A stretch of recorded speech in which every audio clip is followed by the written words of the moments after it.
happening? Ladies and gentlemen, we are going to the Little Free Libraries to get our next 5-star. So, likely you know what the heck is going on. You see a book, you like it, you take it, and then you leave one. Oh my god, dude. Dude, I'm gonna suffer in that oven. I'm dying. Okay, it's like horrible, but it's not like hell. This video started a couple months ago, actually, for me. Me and my husband were in couples therapy, and our couples therapist office has their own little free library. It's just a shelf of really nice books. And so I was like I was scanning through, and I saw Little Lambs, and I was like, isn't this book like super popping right now? So I like made a mental note to come back to it because I didn't have a book to leave. And people have told me like, hey, by the way, you don't have to immediately leave a book. I unfortunately do, even if it is a little free library, dude, that I don't want any sort of accusation to be put on me. So so then I come back the next time. Okay. Dang it.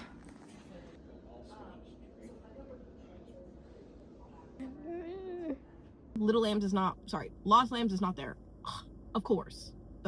Of course. But I do see this book, Baby Teeth, and I thought, honestly, I thought the author of this was Zadie Smith. Where did I get that from? Where did I get that? Oh! White Teeth is by Zadie Smith. So I honestly picked up this book thinking like, oh, this is that. This is a popular, well-known fiction book. It's a completely different book than I thought. But this is the book that we're going to be using to exchange. I have like a filler book in case we run into like some deserts where if there's like simply nothing, somebody will enjoy this if they're a thriller reader. I used to have a bunch of other ones, but I don't in this economy. It's 1:46 right now. I'm gonna give myself till 2:30 because I did promise my husband the car. For this one, I thought it would be cute if I like react to what's in here and you take a guess if it's good or bad, and then I'll show you. Oh! Okay, so here we are. A lot of this is just feeling religious and masculine. Do you know what I mean? Like the first book is CSI something. And then Boys in the Boat. 9 Americans in their epic quest for the gold at the 1936 Berlin Olympics. Oh, why do I know about this? The Purpose-Driven Life? What on earth am I here for? I mean, honestly, like when we all fall asleep, where do we go? Deconstructing, so I feel like this is gonna put me back into some things that I don't want to be in. No way. Curiosity thrilled the cat? Oh, period. When Kathleen Paulson leaves her life in Boston. No. I am gonna take this serious and just be like, no. Sorry, gosh. Somebody will love you. You win some, you lose some, but you mostly lose them. So let's go to the first ever one that I tried that I was really nervous about, like a year ago. My god, dude. Oh, it's looking stacked today. Yeah. Right across the street. I'm still a little nervous when I go to little free libraries because it is intimidating to be the one black person in a neighborhood, presumably, because I don't know. Because honestly, like some neighborhoods are just not friendly. I'm not here to interact. I'm here to bring some books home and find my friend. I'm not here to make friends. I'm here to be America's Next Top Model. Yeah, let me bring this just in case. This looks kind of promising. There is a fully laid out dead. Oh my god, why did I look at that? Okay. Oh, I gotta go before I'm that squirrel. Dude, this looks like older people would be interested in this right off the bat. Because all of these are looking outdated. Alrighty, let's see. Let me know if there are actually bangers and I'm just judging a book by its cover. What is this? Kindred in Death. Oh, damn. Not even their worst nightmares could prepare them for the crime scene that awaits them. Oh, Deanna has been brutally murdered in her bedroom, and her body shows signs of trauma that horrify even the toughest cops. Okay, Long story short, this is like a thriller horror about a horrific crime. I'm terrified, dude, but this is the most enticing so far. I also have to speed up, dude. It's about to be 2:30 in 2 minutes. Not really, but Sanibel Flats, a Doc Ford novel. That means it's probably in a series, right? Yeah, this is not. No, it's like books like this, the Newlyweds Couples Devotional, that you will find up and through these. Fade to Black and White. Okay. This looks like the type of pics you would take when you get your first digital camera, you know, and they just made it to a cover. Ew. Oh, a ghost I was, a pale version of my mother, figuratively and literally, none of her outgoing, wow, personality and easy to tan skin. We'll see what this is about. Hold on. Not my cup of tea. But I love how many options they have here. I do. This is about 14th century medieval England.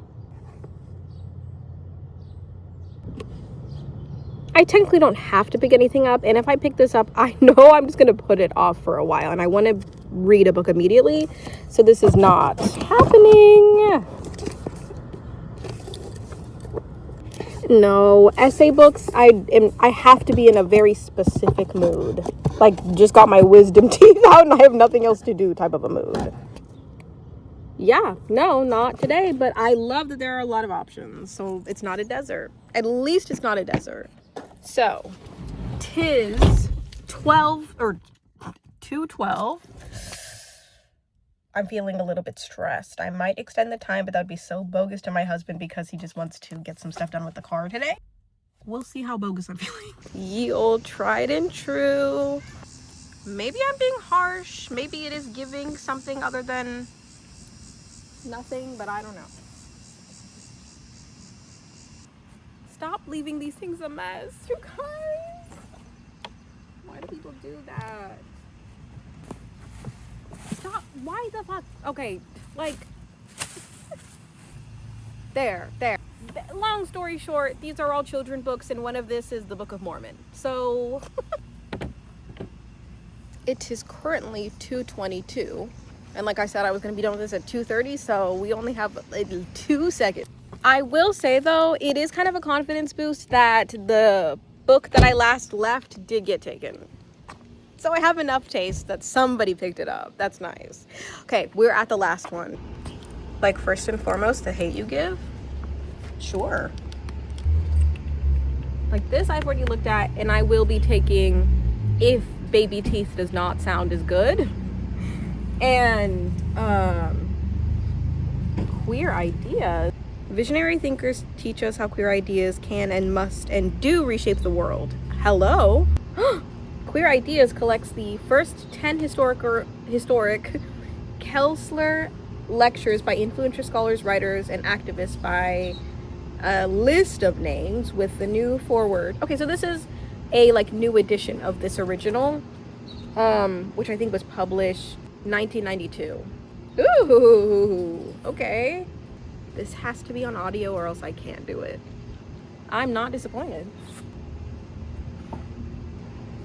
So, I already know what The Hate U Give is about, but because I thought baby teeth was white teeth, I have no idea what that's about, so we'll do like a 5-star off, see which one is better for us.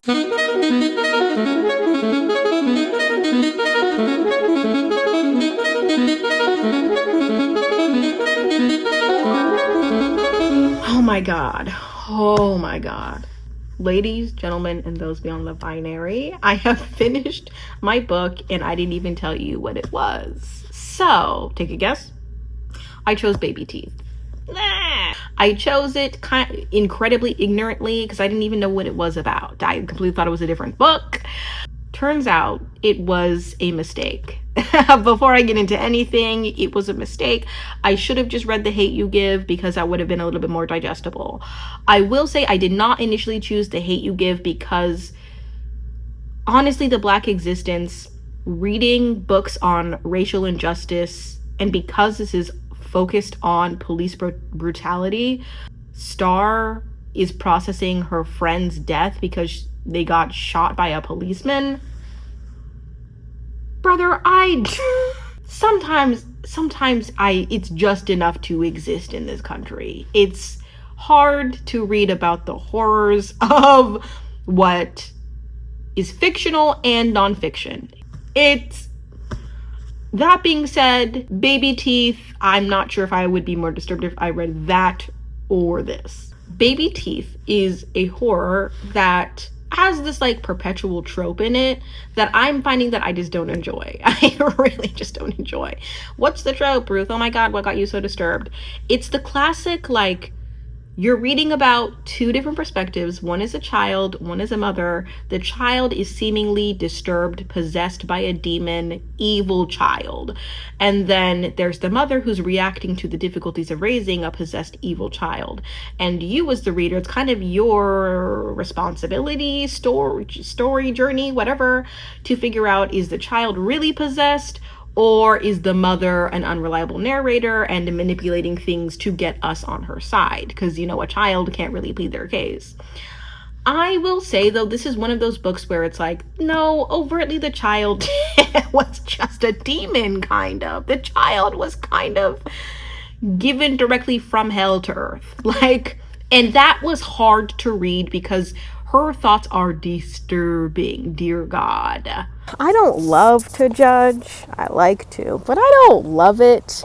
Whoever wrote this book is a little disturbed because there are moments where a child is like imitating a sexual act, and I can't comfortably sit down and read it and not be affected for the rest of my life by that. And the fact that it came from somebody's mind onto a page, I am having trouble accepting that is like a sane human being that just did it for creative purposes. Like, I really am struggling a bit. The child is 7 years old. The two different characters are Hannah and Suzette. Hannah is the 7-year-old, and she talks immediately about how she hates her mother. She wants to basically kill her mother because she wants her father all to herself. She wants to do disturbing things. She thinks disturbing things. She acts out disturbing acts that she hears from her father and mother. It was just like, if you're a horror fan, this might just be for you, okay?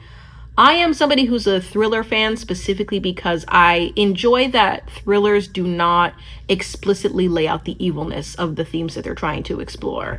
They're very covert in what they're in the good versus evil like thing that they're trying to portray most of the time. Like, a good popcorn thriller is not going to like leave you with intense nightmares for the most part, right? This one This one had me thinking dark things. So if you like that, this will be for you. If you don't, oh my God, never pick this up. I'm struggling though because I really did enjoy, I got through the story like kind of quickly for a book that I didn't really love, a book that I barely liked. But like the way that it was written was enthralling enough to have me finish it within like 4 or 5 sittings. So I don't want to say I'm going to give it a bad rating because of bad writing or bad story. I'm going to give it a bad rating because my enjoyment level was so low. Oh my God. I want to say it's like either going to be a 2.5 or like a 3. I think that's like the lowest that I've given for any of these Free Little Library hunting things. I don't really know. Comment below a book that you found at a Free Little Library. Comment your experience with Free Little Libraries. I know that a lot of people live in like Free Little Library deserts. Comment a most recent 5-star. Comment a good thriller. Comment something that's gonna like make me feel like a good human person again, because right now I'm really struggling and I'm scared. I'm struggling and I'm scared.